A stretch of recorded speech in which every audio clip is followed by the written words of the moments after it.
the school authority? So we use a lot of assistive technology.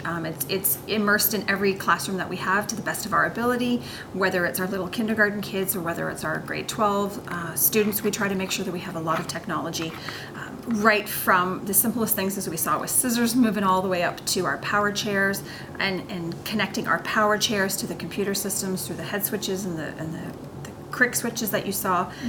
So we try to use assistive technology in everything, right from kids that are from voice output systems all the way through to the simplest of writing sentences. So we try to use it as much as we can. So how does technology assist your curriculum? Do you believe it has made an impact on the children's learning? Yeah, definitely. So it assists the curriculum by allowing us to not only introduce topics to kids in terms of new topics and new concepts, but allows us to reinforce things that they're learning. So if we're looking at a computer system, it allows us to be able to reinforce something that we've learned in class, maybe to do some research, just kind of opening up the world a little bit more for the kids. It's definitely had an impact on their learning because I think, we're in a technology age. This is the way that we're going. And so we have a responsibility within our school to make sure that our kids are proficient on technology. There's so many options out there, and in addition to being able to have the hospital that we can connect with, to be able to gain more information, learn more, join in with research projects, it just opens up so much more for our kids in terms of what they can do, and just, also kind of giving them the hope and the desire to want to do more and learn more. So I think it's made a big impact for the kids' learning. And what are the results that you have witnessed, and based on these results, will you continue to use it? Yeah, definitely. So I think in terms of results with technology and when it comes to being able to the kids to use Clicker, a software piece, to be able to put together a weekly journal. It's something that is simple, that it was a child that might have been a little bit more locked in a sense that they didn't have that same ability to do the output. I remember one little girl that we had years ago was very physically involved and didn't have the fine motor skills to be able to do a pencil and paper. But she could go on the computer, and with her head switch, she was able to go through Clicker and write her own story. And the work was representative of what she was capable of. So I think it allowed us to be able to see her potential. It allowed her to be able to show us her excitement, her knowledge. And I think definitely seeing those results over time, we would certainly continue to use technology. We understand that the school believes in creating curriculum based on informed practice, guided by the latest research. Does your available technology allow you to implement new findings? Yeah, I think it does. I think we're constantly always looking for new technology and new things that we can use to improve our educational experiences for the kids. We certainly have a lot. We certainly have room to get more, and we certainly are always looking at vendors and different organizations to figure out what's the latest and greatest that we can get on. So we try to make sure that we're as cutting edge as we can be, but I'm sure there's always room for growth. Like I said, we tap into the center for their, they've got a whole rehab engineering team and research department that they're constantly coming up with technology that uses eye gaze for kids to be able to make choices, that we as a school don't have that ability to put together that type of technology. We turn to them. They're the ones that can design it, that can put it together, and we're the ones that can implement it in the classroom. So I think it's definitely a good thing to kind of move in that regard. And sort of a follow-up question, do you regularly invest in new technology that has been proven effective? Yeah, we try to as much as we can. I like to be able to have a bit of a game plan. You can certainly have your one-off items that you like to buy because you think it looks cool, you think it looks great.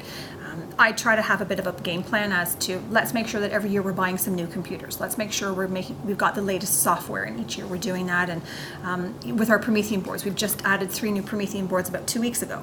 So that's it. We need to make sure that we're constantly doing that, and getting the best technology we can. In your strategic priorities, you state that you facilitate professional growth through learning and leadership opportunities.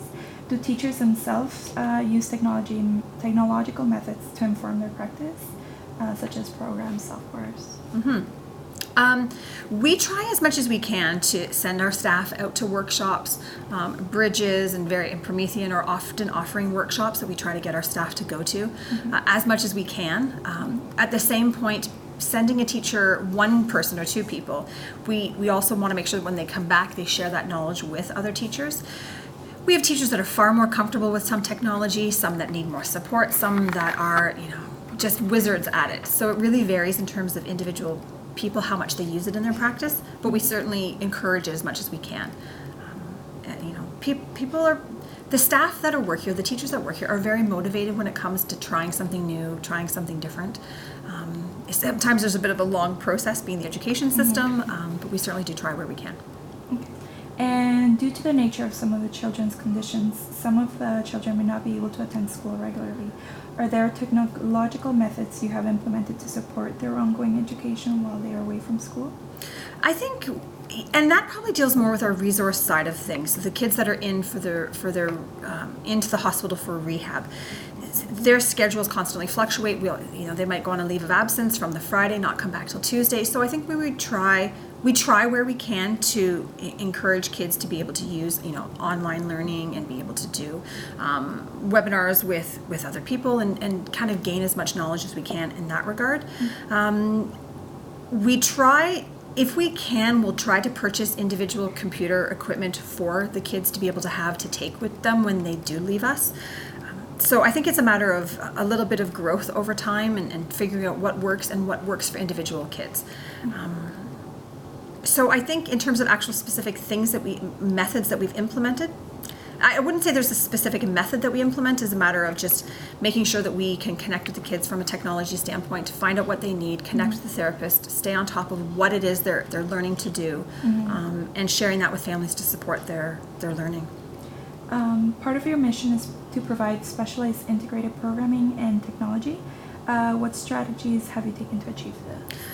I think we've tried to, going back to making sure that we have as much equipment as we can actually in-house to be able to use for the kids. It's making sure that we work with that multidisciplinary team to make sure that the teacher, the OT, and our technology person are all on the same page about what the student is capable of doing, what we need them to be able to do, where can we take them, what are some other equipment that is out there for us to be able to use with the kids.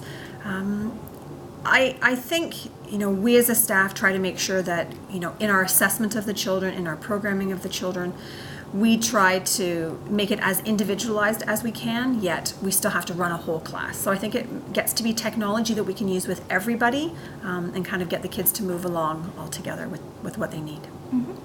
And how well do you think Ontario's curriculum works when assistive technology is needed? Is Ontario's curriculum compatible with assistive technology? I think it certainly is, and the Ministry of Education has certainly moved along a lot faster with kind of getting on board with what software we can use, what's accessible to us, what's accessible to families at home. The actual curriculum is a very involved, in-depth curriculum, and we try as much as we can to immerse the kids in it. I think the government has tried to make sure that there is access to funds to purchase specific hardware, that there's access to the software that we need. I think it's actually moved along quite nicely with making sure that the curriculum is kind of paired with the technology. Okay. And last question, is there a drawback to using technology to assist the children's learning?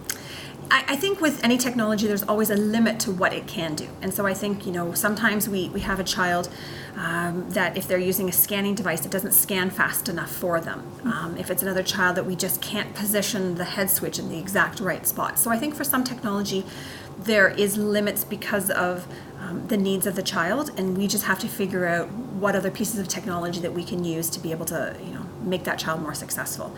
It's constant trial and error. It's constantly figuring out, well, what can they do? Well, this doesn't work. If a child that doesn't have any speech and doesn't have the mobility of their arms, what is it that we can use? We actually have a little girl that's learning Morse code, and she's able to tap with her finger out the Morse code, and it translates into the letters on the keyboard or on the computer that she needs.